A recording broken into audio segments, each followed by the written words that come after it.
Hey people, what's up YouTube?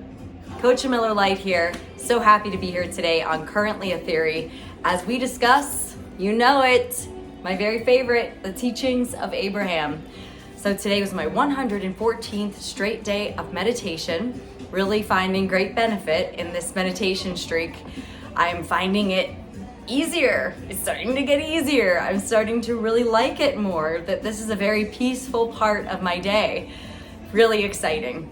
So I had today, day 114 of meditation, and then the passages from the teachings of Abraham, which means I'm listening to Abraham in my headphones, the teachings of Abraham, Abraham-Hicks on YouTube, and writing it word for word. So in honor of Father's Day, I did a Google search or a YouTube search for Abraham on parenting, Abraham on fathers. And here's what I got. Something very interesting. Not what I was expecting, but pretty cool. Really neat message today. Here's what they said. It's the expansion and the evolution that is the true fun of life. It's exploration, expansion, evolution that you came for. Joyous expansion. You didn't come for a feathered nest. You didn't come for someone else to create your reality for you, mostly because they can't. But you didn't come with those intentions. So this was a lady in the hot seat who was asking Abraham about her way she was raised and feeling like her parents didn't love her enough. They liked her, but they didn't love her. And Abraham just has this great point about parenting and helpful to look at it from the angle of being a child and from the angle of parenting, is that this next section, which really rocked my world, pretty neat thing that Abraham said. They said, sometimes, in fact, very often, you come with strong agreements and clusters into this physical environment with an intention that goes something like this. Okay, now they're saying, in fact, very often, you come in clusters into this physical environment with an intention. We come with strong agreements, that we come in clusters very often with strong agreements and intentions. So what I was mostly getting out of this today is that whatever our upbringing situation was or is or continues to be, that was part of the intention that we made, and we should not ever compare ourselves to anyone else, because everyone has their own journey. Everyone has their own intentions that they set when they came forth into the physical, including those with those parents who brought them forth into the physical. Pretty neat.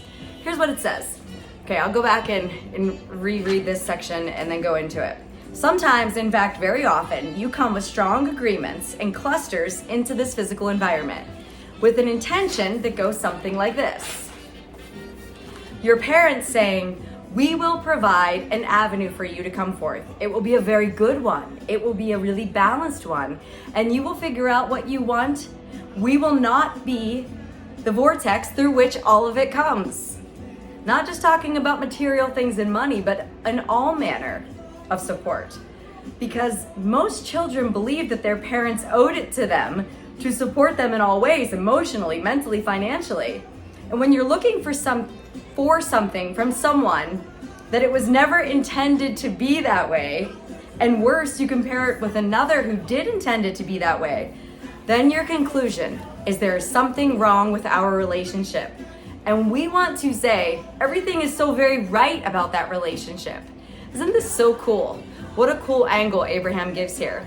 That we came forth with intention. So those who came forth into a very feathered nest and seemed like everything was teed up for them, they knew that before they came forth with that intention. Those who came into an environment where their parents weren't really there for them, or they didn't get support emotionally, or maybe they didn't get support financially, whatever it was. What Abraham is saying here is we had those intentions before we came in. For a reason is what I'm getting out of it. You know, the woman in the hot seat was like saying that it wasn't good for her, and Abraham was making this point that because you didn't get the emotional support you needed from your parents, you sought out and found that support from your own self, which is a place where you can get it that isn't conditional. And that this woman was greatly benefited by it, and Abraham's point was, you knew when you came in that those were your parents and that's how it was going to be. And you all came in with a clear intention for the way that it was. So if I'm comparing myself, if I'm comparing anything in my life to anybody else, well then I'm not in the game, and I choose to be in the game. I choose to get in the game and understand the rules of the game so that I can live accordingly. All right, Abraham says, when you're looking to someone to give you what you think you need and you believe you deserve it from them, and they're out of the vortex, they can't give it to you. Isn't it interesting that we come forth with this idea that we deserve something from our parents and it's their job to do this for us? And Abraham's saying, that's not true, unless it is true, unless that was the intention before we came in. Really cool information today. And what I'm getting out of it mostly is to know that everything that's happening in my life and all my situations and circumstances are perfect, that it's all perfection. It's all unfolding perfectly, and not to compare myself to anybody else because I don't know what their intention was before they came in. I don't know their agreements they made, but I do know that I can know if I'm feeling good in the moment. And that's a message I hear over and over again, is how am I doing on the emotional scale? That whatever my emotion is, this is my vibrational relativity to my inner being, high flying. And if I'm down here, if I'm comparing myself to another, of course I'm not gonna measure up, right? Tool of the day, here we go, baby. What do you say for a tool of the day? Tool of the day is wherever I am, look around here and see, what do I have to work with? What do I have to work with from right where I am? Because no matter where I am, I have a lot to work with. No matter what my current circumstance, no matter what my past, no matter what my everything, I have things, I have ingredients of life that I can work with to take my life more in the direction that I choose. Things I can work with right here and now.